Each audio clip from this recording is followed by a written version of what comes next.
All right. Thank y'all so much for joining us today for our nutrition talk. As most of you know, I'm Caroline. This is Josh, and today I want to share with you 3 reasons your diets fail and tips to help you change that narrative to feel more confident in your own skin. We partner with Healthy Steps Nutrition because we believe something as fundamental as nutrition should not be complicated. We want to help you build a strong nutrition foundation so you can meet those short and long-term goals to feel the way you deserve. So how many Mondays or January 1sts have you decided to start a diet? How many diets have you seen marketed in magazines, social media, or even from friends and family that seem promising? How many times have you started strong only to find that you fizzled out by the weekend? You are not alone. An article published in 2020 stated the average person will try 126 fad diets over the course of their lifetime. A poll of 2,000 participants found that the average person will embark on at least 2 fad diets a year, which was then typically being abandoned after just 6 days. With all these diet trials and errors, there must be a reason as to why they fail by day 6. Let's dive into the 3 reasons your diet failed. Reason number 1, it is too restrictive. The weight loss market is now worth a record $71 billion as of 2020. This industry targets our emotions, our insecurities, and our microwave society tendencies. We want to look a certain way right now. Because of this, they are able to market things like low carb, low fat, no sugar, or in other words, miserable diet trends that make unrealistic promises that you can lose 30 pounds in 30 days. There is so much information out there that people get confused and try those more drastic and restrictive diets that ultimately lead to losing weight fast, but regaining it all back as they end up binging on foods they restricted. This is a very common cycle and largely the reason these diets will not work for long-term success. Let's think about it. Think of maybe a time that you restricted your favorite food or treat to lose weight. How often did you think about that food you couldn't have? How long were you able to stay away from the forbidden food until you succumbed to the cravings, throwing mindfulness aside? There have been many studies on these diets, and for the vast majority of us, they found it is setting ourselves up for failure. A study from the National Institutes of Health regarding restricting sugar from the diet states many people try to lose weight by periodically forbidding themselves from eating certain foods, but depriving yourself of tasty food can backfire. It can activate the brain's stress system, causing anxiety and withdrawal-like symptoms, leading you to overeat the forbidden foods when you get a chance. In other words, the well-known restrict binge cycle. So if there is an overwhelming amount of us who fall victim to this cycle, how can we better regulate our eating to achieve the goals we have identified?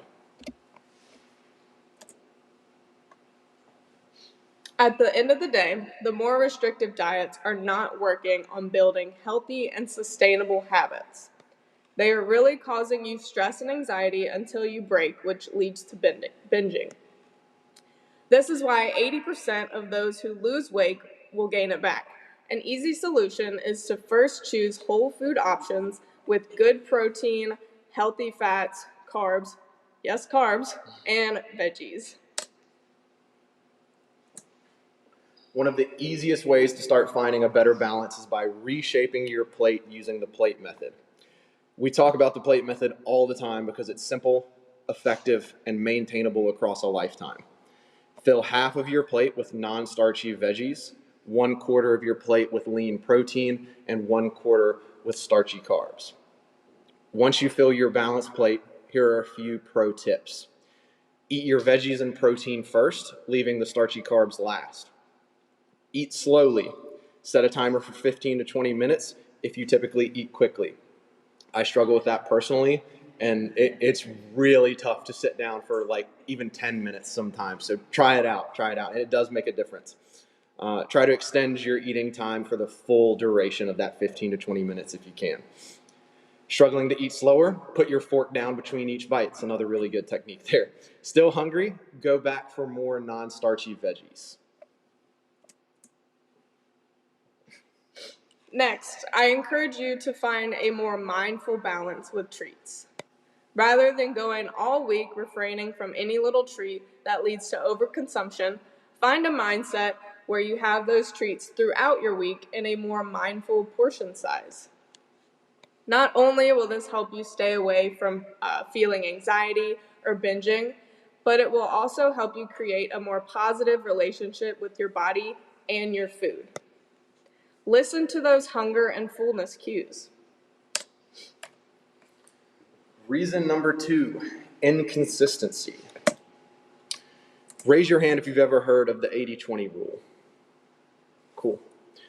Not only have most of us heard of it, but a majority of us actively practice it. If you haven't heard of it, imagine being perfect with your diet Monday through Friday afternoon, and then on the weekend you decide to unleash the hungry caterpillar. Beer, pizza, ice cream, you get the idea. Think back to that graphic we just looked at. This rule is so appealing because it allows you to remain inconsistent with your habits, and that is why this is the second reason your diet fails. A study published in 2017 on PubMed suggests that while there is still much debate regarding the optimal weight loss diet, evidence suggests that adherence to a diet, regardless of the type of diet, is an important factor in finding success. In other words, reason number 1, highly restrictive diets, is leading to reason number 2, inconsistency. One study reports a strong association between self-reported adherence on a scale of 1 to 10 and weight loss after following 4 different diets. Similarly, the A to Z weight loss study found that dietary adherence scores were significantly correlated with weight loss at 12 months when looking at 3 different diets. So what exactly does this mean? Adherence is strongly associated with weight loss or muscle building success over the short and long term. Knowing this, the solution to this problem becomes clear. You should find the right balanced plan for you that you can stick with no matter the situation you are in. Start with only one thing at a time and slowly add the next habit until you've created a plan that you can stick to long term. This incorporates a whole foods approach with a mindful balance of treats. You may be wondering, what is just one thing I can start with? Here's a few examples. Drink 8 ounces of water at every meal and snack. Eat a balanced breakfast every morning. Bring a balanced snack to work each day. Eat half a plate of veggies at lunch and dinner. That's a very common one we start people off with. Working with a professional is the best way to build a sustainable plan. They will be the guide to achieving your short and long-term goals. Which brings us to reason number 3. You are doing it alone.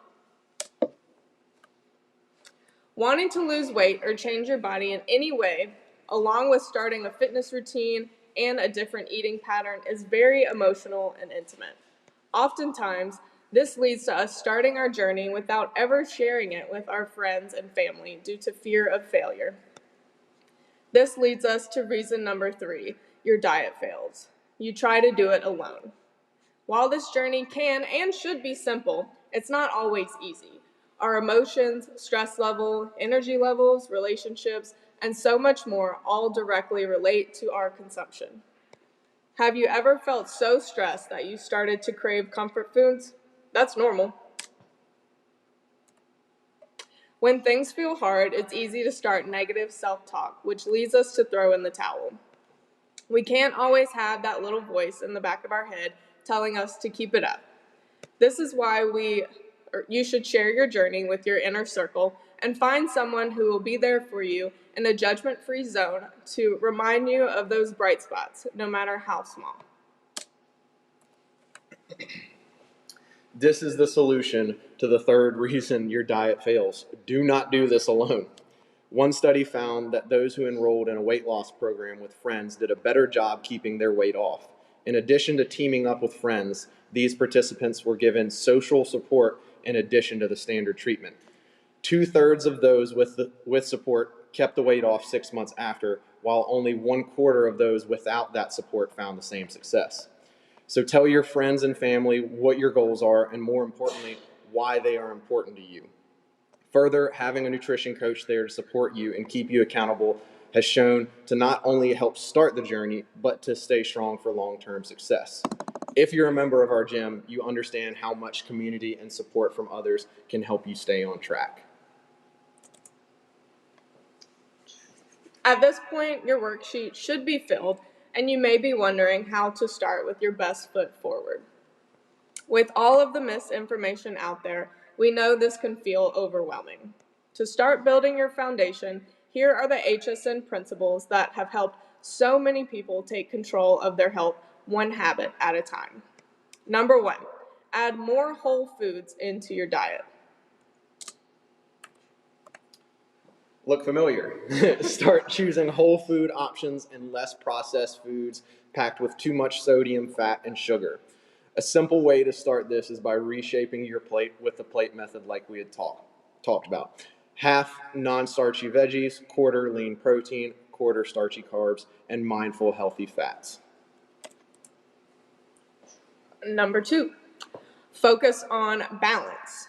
When we say balance, we mean, does every meal and snack you consume throughout the day contain carbs, protein, and fat?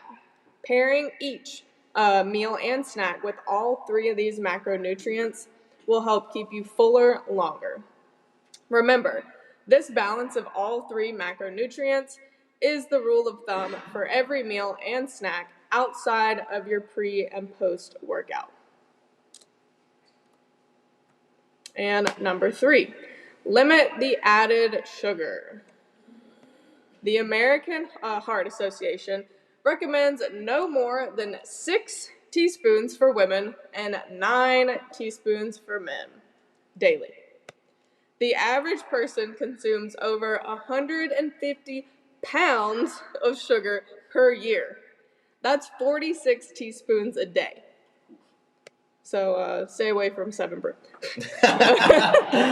It's not surprising. Sugar is super addicting and feels hidden in almost every food product you find in a package. Now we'd like to take the time to answer some of our frequently asked questions. How does sleep affect my health and wellness goals? Sleep doesn't get the attention it deserves on our journey. Sleep actually plays a big role in many aspects of our health and wellness goals. Here's an example of how sleep or lack thereof affects our ability to stay on track.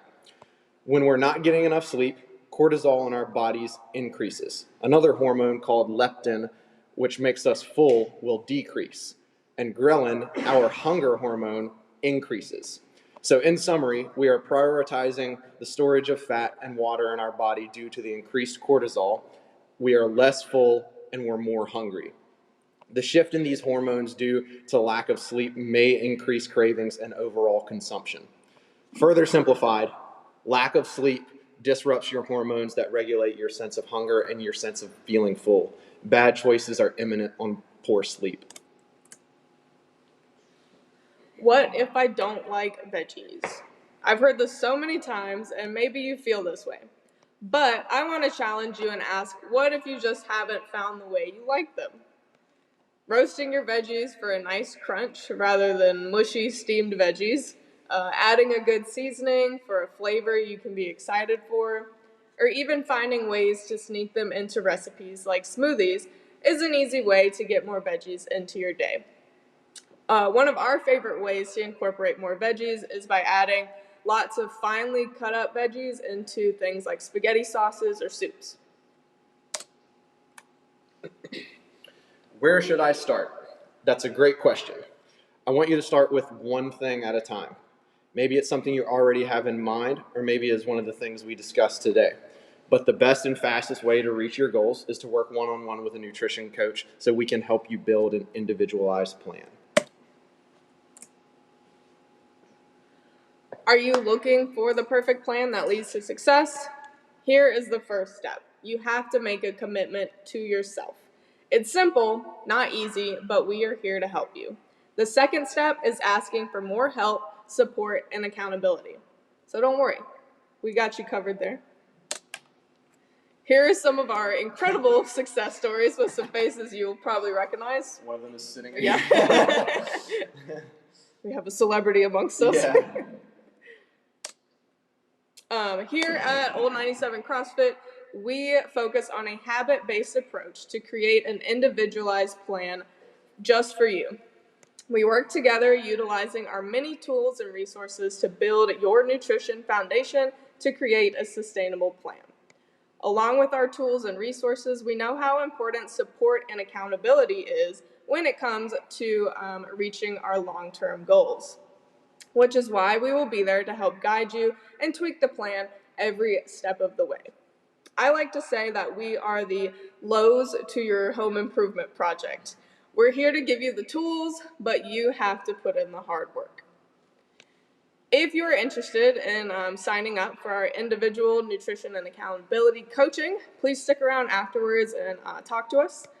And we'd like to offer a special deal, 30% off your first month to all who attended the Nutrition Talk today in person. If you're listening to the podcast, you don't get that deal. Yeah, sorry. This is valid through February 1st, so if you want some time to think about it, that is always available as well. Cool. So as we can see, the restrictive diets that are marketed to the public, the inconsistency these diets can cause, and the overall lack of support from friends and family are the reasons that your diets are failing you. This time, feel empowered to change that narrative and find those results that you've been looking for. Get yourself a nutrition coach, use your inner circle for support, and find a balanced and sustainable plan that you can stick to. Thank you so much for joining us for today's Nutrition Talk, where we discuss the top 3 reasons your diet fails. We're now opening it all up to questions, so feel free to throw them at us. The tablespoon of sugar, what's that in grams? It's, oh my gosh, it was 36 for... I believe... It was something like 20 some for ladies and 30 some for dudes, if I remember correctly. Yeah, hang on. I can find out. We literally, it's sitting in the office. I remember that.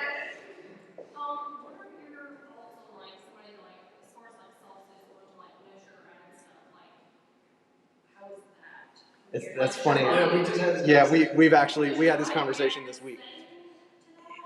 So, what was that last part you just said?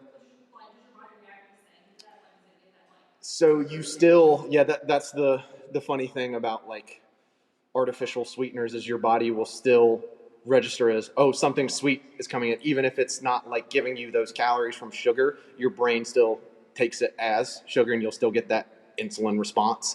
So yes, it still does have like kind of a negative effect.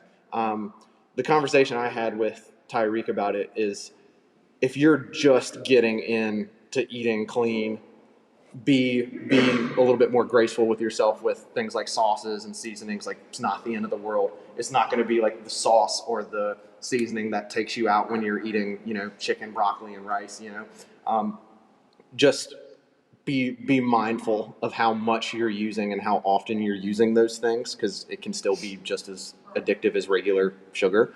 But again, we're not for completely cutting out sugar anyways. I mean, we have seasonings at home where like I look at it, third ingredient is sugar, but it's like, cool, I'm not going to have like ice cream after dinner or anything. And we're seasoning, a lean cut of steak, and we're having roasted whatever with it, some kind of green veggie, and maybe not even a carb some nights, So think of it just as like be mindful with it.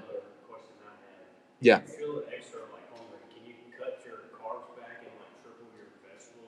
For sure. I agree. I'm the same way.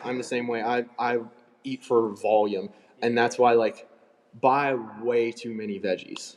just go hard with the veggies. That way you have that option. You can go nuts with vegetables and be fine.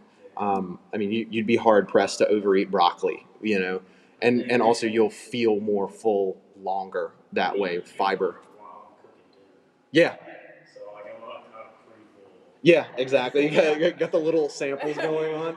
Yeah, and again, what's happening there is like we had said, like he's having time for it to sit on his stomach. Even like just the little samplings he's having as he's cooking, he's getting those signals of, oh, we're eating, we're starting to get full. And personally, I eat really fast, and I can overeat if I don't like pause I'll be for a like second. not even halfway through eating and he's done. Yeah, like the slow feeders for dogs. I need one of those. Gotta make me hunt for it a little bit. Following back up with teaspoons to grams. So it's 36 grams for men and 24 grams for women. And it was interesting. They've put in the updated handbook. It's like, ladies, if you have one full flavor yogurt, you're done for the day with sugar. Like one that's like, oh, you think this is some kind of thing that's healthy? It's marketed as, oh, it's so good for you. It has 16 grams of protein and 48 grams of sugar. But I fell for it one day. I was like, oh, I'm gonna get this little Chobani Greek yogurt cup at the grocery store, not thinking like it wasn't a zero sugar option. I looked at it at home and it was like 12 grams of sugar, and I was like, well, shit. Yeah, you're like, well, all right. I guess the cookies and cream thing does have cookies in it. It's still cookies at the end of the day, right? It's like Drex. But it's yogurt. And it's like this big too, so it sucks. It's not even like you get to have fun, you know? Does the sugar in like fruit count toward it? We don't count it because number one, I never want to demonize fruit. This is when social media really sucks. It's like, people, stop having grapes. It's like, really? Is that what we're worried about? Or we're all gonna overeat grapes? Like, that's not gonna be the issue. Yeah, I just read a lovely article about this. The sugar in fruits, it's mostly fructose. And since fruits are natural, they have fiber, those actually help to slow down digestion rates. The fiber helps to fill you up. Whereas if you're eating more man-made sources of sugar, like the high fructose corn syrup, that kind of stuff, that's a combination of fructose and glucose. And those combinations are what just like roll through your body quickly. You're not getting that fiber to help fill you up. So your brain is not getting those fullness cues. So that's why you continue to overeat some of the like artificial sugars and that kind of stuff. I just wanted to comment on that. So currently for dry January, I've done no added sugar. It's awesome. And if you stop, you need fruit. Yes. Or you're going to fight people for not having candy. Yep. Yep. It's like today, 10 to 12, like there was a weekend, like I'm just angry and I ate probably not in a bad way, like 6 bananas in a day. Whatever. Just trying to not eat candy. Yep. Eat fruit to not. Well, and the beauty of that too is after a while, fruit starts to taste like really good. Like it's a Honeycrisp apple is like dessert to me now. Thank God, but like still, it's a thing. Yeah. And last night I tried something new with the frozen grapes. I put some of them in a blender, like maybe like half a cup, like one of those like NutriBullet size things. And I put, and it's gonna sound kind of weird, a little just water in there with it, and it turned into like this grape icy, like a sorbet. Oh my gosh! Italian ice. Yeah, take your time with it and like slowly add water to it. It is straight up like a smooth sorbet. I mean, you could probably put a little milk in there or like half a banana in there and make it a little creamy, and it would be like ice cream. We have our hacks of getting what we want in our system. If we want ice cream, we're gonna find a way to like make something similar to it. There's lots of good hacks out there. Would you say? Yes. You can put a straight protein shake in there and it tastes like ice cream. And it's this big, so you're getting like a whole pint. It feels like you're getting a lot in. 150 calories and 30 grams. There's so many hacks now for scratching the itch, and that's the thing. Like, the more creative you are, the better. Just like what's this not question, but Mhm. like we were talking about in the dry January chat. Yeah. It's more of the habit. Yep. Yeah. Than it is the Yeah. actual act of like. It's like the habit of like after I eat, I want to sit down and watch TV and eat something sweet. Mhm. Exactly. It's like I can just sit on the couch and just eat frozen grapes, and then like Yep. I'm like 5 in, and I'm just like, okay. Yeah, you get the sweet tooth figured out, Yeah, and it's like that, they start like, to fill you hand up a to little. mouth habit, or Mhm. you know, same with like quitting smoking. It's just that like oral fixation. If you have something that you can like distract your mind from it. I was talking to one of my clients. She's like, "Yeah, when I quit smoking, I would literally just take a cinnamon stick and just put it in my mouth." If it works, it works. Yeah. Like one of those bubble cigarettes. Yeah. What's your favorite snack to have protein for? Ooh, like a combo Yeah, snack. combo snack. Oh gosh, there's so many ways you can go. A good quality lunch meat, and I know like we've all seen the posts coming out now about like lunch meat carcinogen. Yes, I'm glad everybody can hear that from the government now and trust it.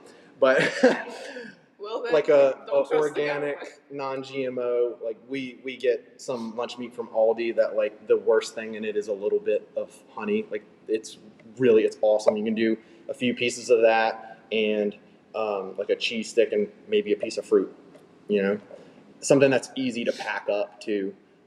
There's all kinds of options though, but like yogurt is my go-to because it's super Like balanced in general. like a zero sugar. We- The the- Oikos 000 is like And like Good to a little go. bit of cornstarch in there, but again, like that, if cornstarch is what takes me out, then whatever, like that's not going to be the thing. Everybody's like hyper focused on seed oils, and they're still eating these like mystery packaged things. It's like it's not the seed oils, it's the other things. Think boulders before the pebbles, y'all. Boulders before the pebbles.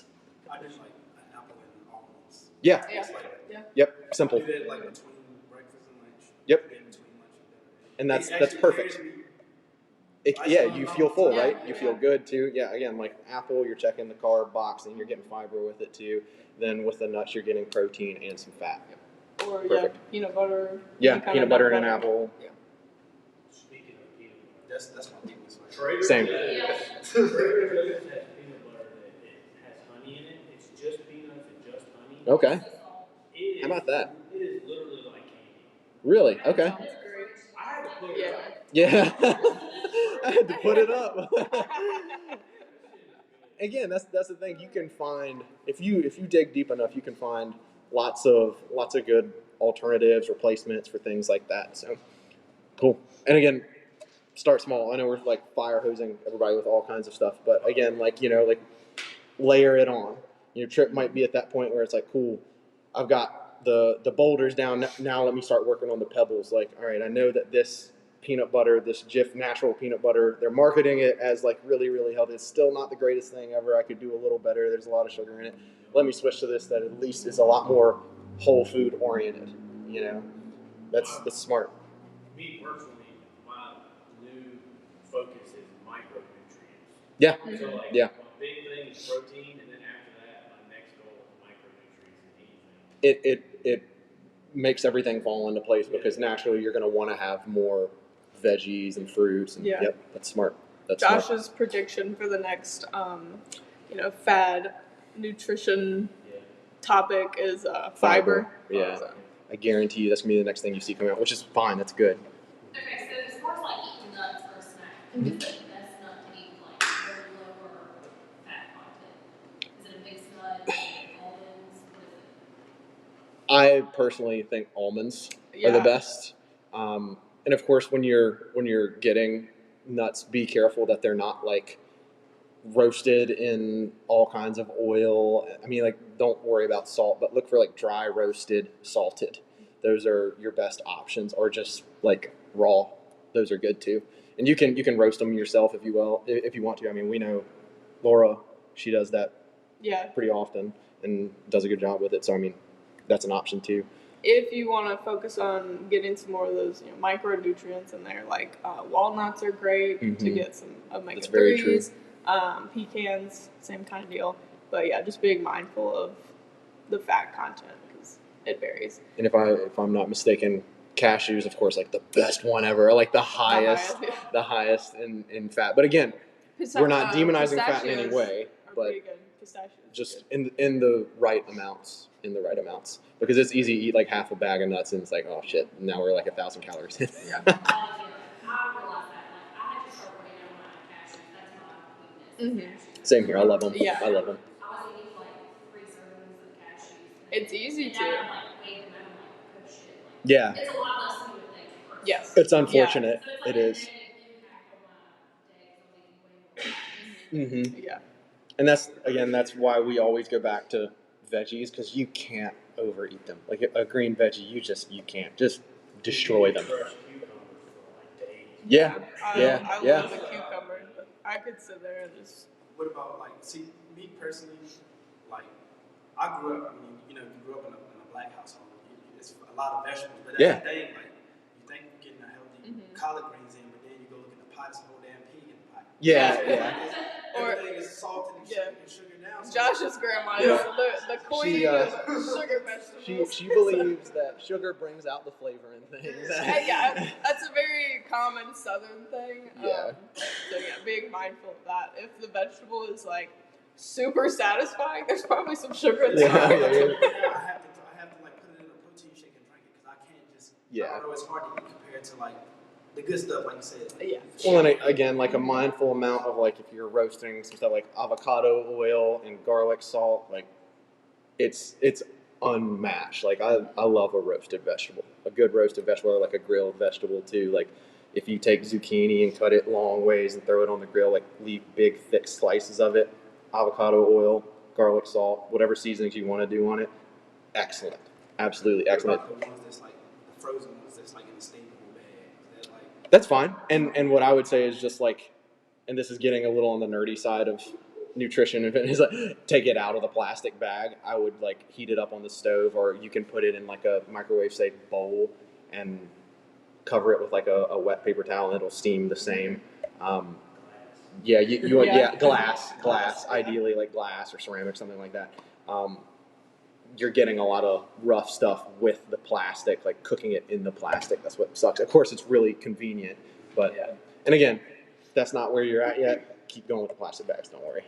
Make that something for down the road. Any other questions? Awesome. I love it when there's a lot of back and forth. Like that's more what this is about than just like straight up education. I want y'all to come in with questions and ask us. It's fun. It's plainly fun. About the frozen vegetables. Yeah. If you're prepping with frozen vegetables, put them in your prep frozen. Ah. So when you reheat everything else, you're actually cooking the vegetables. Okay. They are so much better. That's pretty smart. I've never thought about that. These taco bowls with the frozen like cauliflower rice. Yeah. You put it in there frozen. Yeah. And then it thaws out throughout the week, and then it gets cooked for the first time in the microwave. And it's not total mush. Yeah. It's so much Okay. Or And That's it's smart. also taco bowl soup. because it'll be frozen for 2 or 3 days. Yeah. In the refrigerator. How about that? That's smart. Yeah. That's smart. It keeps them from just turning bad. Yeah. It can get gross. It can get gross. Cool. Fried the day before. I don't want to eat this. Yeah, this thing is Right? disgusting. Well, awesome, y'all. I think we knocked it out. Later, Julie. Have Bye, a good one. Julie.